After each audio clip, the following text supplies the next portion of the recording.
Ya, Assalamualaikum warahmatullahi wabarakatuh. Kembali lagi di Paksa Channel. Paksa Channel.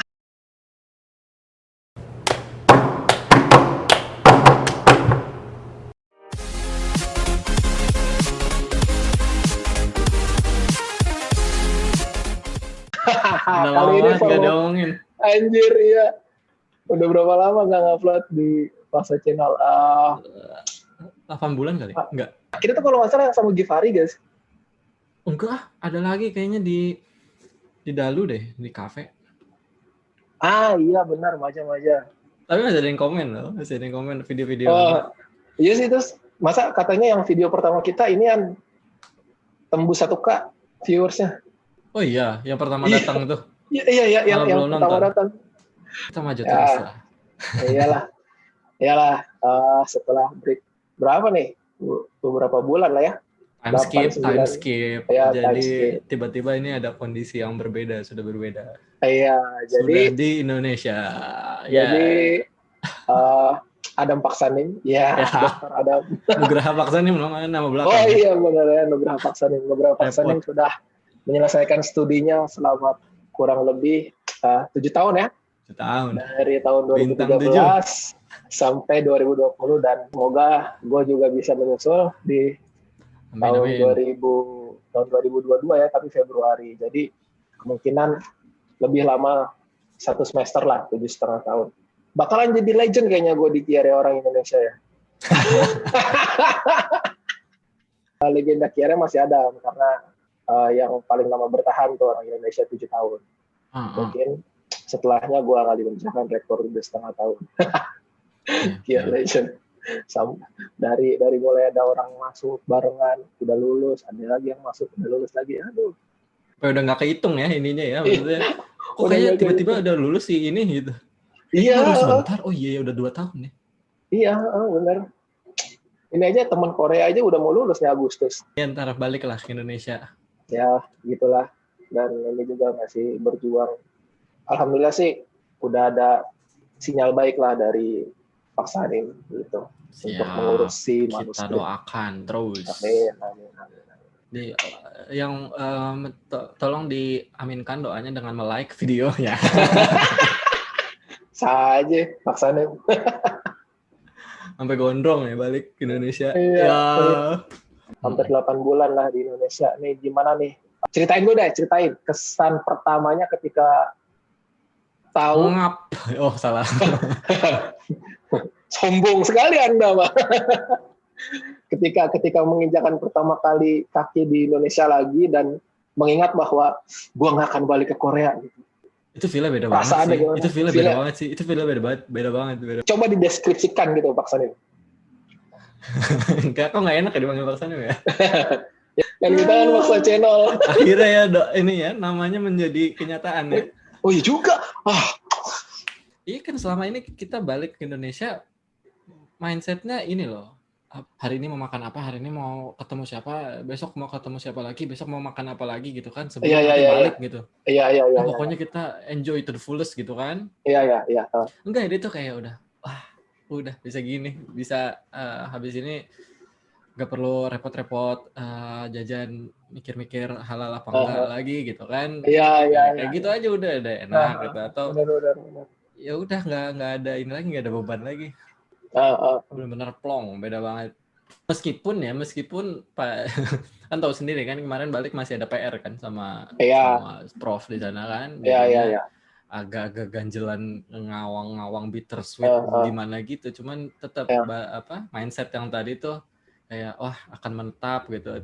Itu beda banget sih. Jadinya nggak hektik gitu pulang ke Indonesianya. Kesan pertama tadi tetap ngap meskipun ini ya. Kemarin balik summer kan, tetap ngap meskipun nggak temperatur nggak shock banget ya, cuma humidity-nya ya, iya. Setelah beberapa bulan di Indonesia kan pas awal-awal di sini kan ngap gitu ya, rasanya masih badannya belum terlalu ini, terus gerah gitu kan, rasa berat, atmosfernya berat. Terus udah beberapa bulan udah kebiasa, udah mulai sombong tuh. Kayaknya anak-anak yang di Korea kalau pulang ke sini pasti langsung mengeluh. Iya. Jadinya soalnya nggak mengeluh. Pasti bakalan mengeluh. kayak gue waktu dulu gitu ya. Iya, ada lanjutannya, ada codingnya. Iya benar. Pasti baru jalan sedikit kayak gini udah keringetan. Iya. Kayak gue kemarin. Sekarang mah nggak kerasa aja. Iya. Maksudnya udah kebiasaan lepek gitu bajunya. Iya. Benar. Keringetnya tetap keringetan. Iya, benar. Terus kira-kira gini, apa namanya? Ada perasaan ini nggak? Menyesal nggak kayak kenapa nggak lanjut aja di Korea? Ada nggak perasaan ini? Dan dari segi kenyamanan hidup ya dengan teknologi yang sangat oke dan sangat wah gitu di Korea. Kan kalau misalkan awal-awal datang dari Indonesia ke Korea kan kayak kita norak gitu ya. Oh ternyata di Korea canggih banget gini. Tapi pas balik ke Indonesia kayak gitu. Ada. Tapi nggak semuanya. Jadi misalnya misal internet yang kerasa di HP. Karena sinyal seluler di sana LTE-nya gampang banget kan. Ya. Nah, alhamdulillahnya nggak sempat nyobain 5G sih, jadi nggak terlalu shock. nggak sempat punya HP 5G, jadinya nggak ngerasain.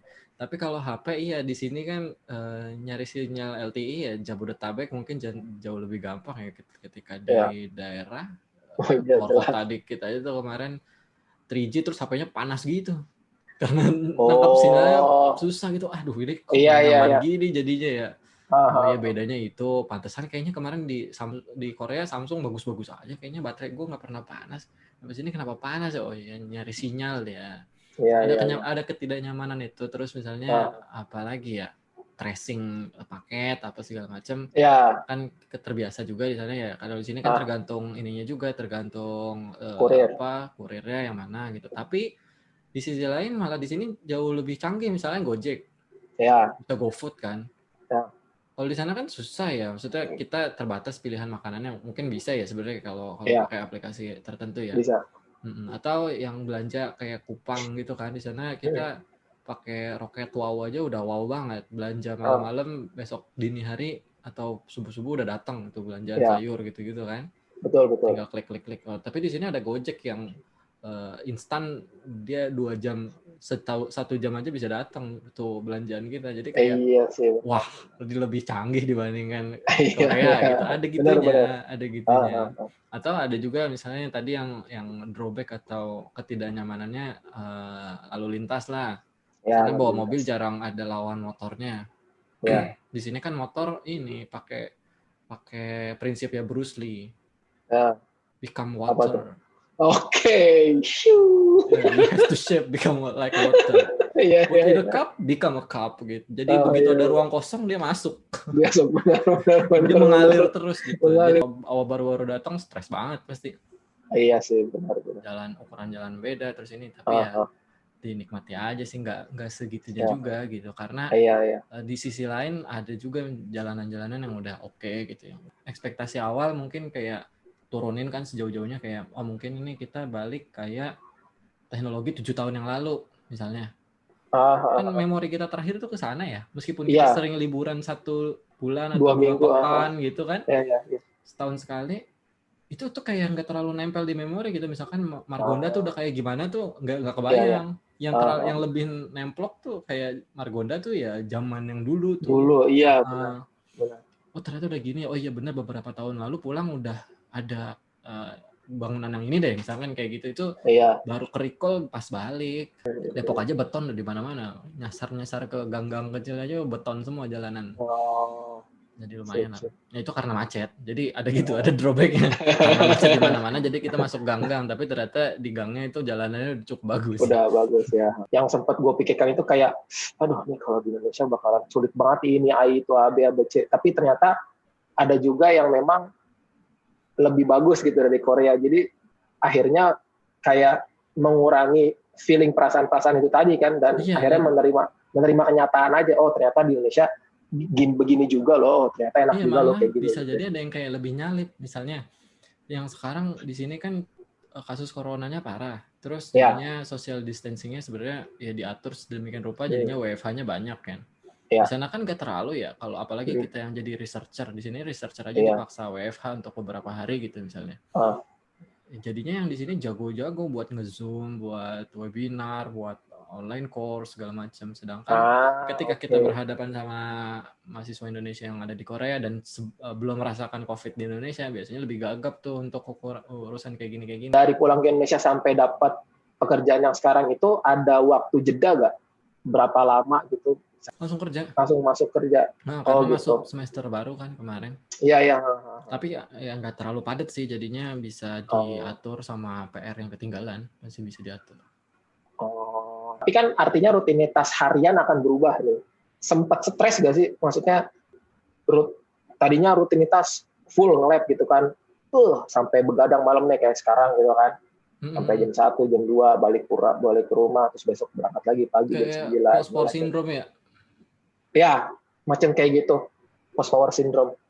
Enggak sih, soalnya ngerasain nggak sih? Langsung ngakal-ngakalin. Iya, ngerasain sih, kerasa ya. Maksudnya kayak biasanya jalan terus sering banget tuh pas sebulan awal, wah enak ya, kayak gini udah kayak liburan gitu. Soalnya nggak ke lab, nggak perlu ke lab gitu. Jadi kan, enak nih udah kayak gini.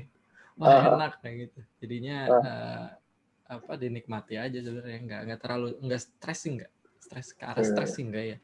Cuma ngakal-ngakalin ini aja aktivitas, terus sini banyak WFH ya udah disiapin ruang kerjanya gitu kan. Iya. Tapi efeknya bagus sih, kita kerja bagai kuda di sana terus sampai tengah malam gitu. Jadi di sini bisa manage waktunya juga lebih efektif ya. Perbedaan yang sangat terasa itu kalau Korea kita kayak ada tendensi bangun siang gara-gara kantor masuknya 8:30 kan. Iya. Deket lagi kantornya.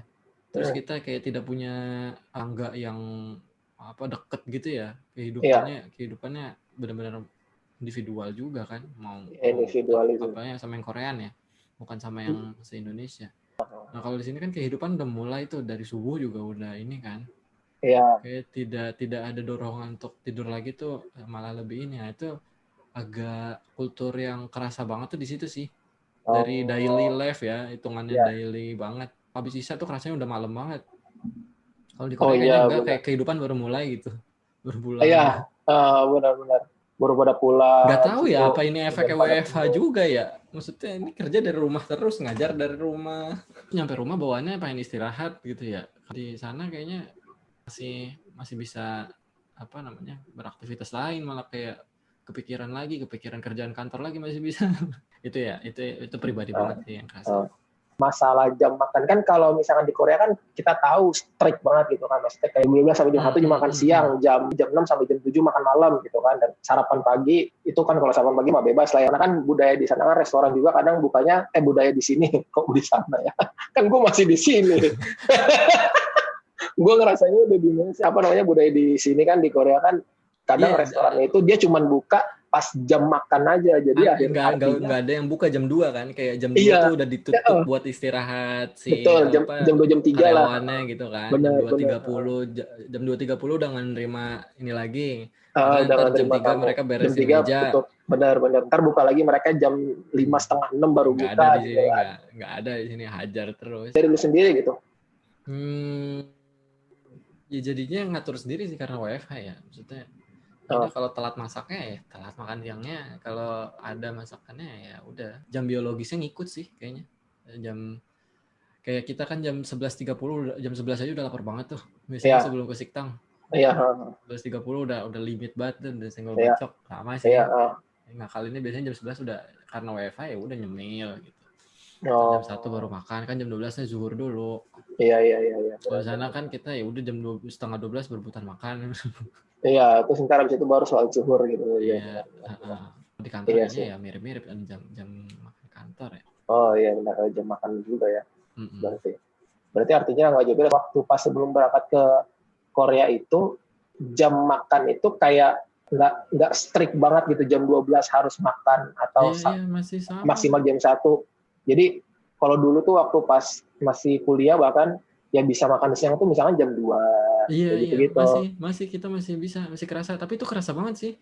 Itu komen-komen pas awal-awal datang, soalnya kayak kan sempat ke rumah orang tua gitu ya, terus kok ada baru makan malam jam 8 gitu, nggak kelaparan apa jam 8 makan malam. Iya, benar. Kayak kebiasaan sangat strict jam 6 udah makan. Iya betul, betul. Pulang kantor sampai rumah jam 6, at least setengah 7 lah makan gitu kan. Soalnya habis itu Ntar harus kalau lab lewat, lagi. iya bener sih. Ini aja masih di lab tuh. Iya tuh, apa tuh? Ini malam, Tabung ini malam. gas. Tapi lama-lama jadi ngikut kita. Oh Jadi gitu. ngikut ya udah ntar ini. Adaptasi lah ya gitu ya, beradaptasi lah ya. Ada adaptasinya.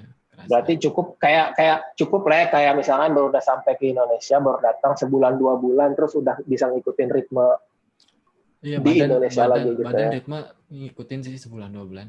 Iya. Badan ngikutin. Cuman kalau apa mental ya kadang kita masih suka banding-bandingin. Iya, suka banding-bandingin. Ntar tinggal disabar atau disyukurin aja udah deh.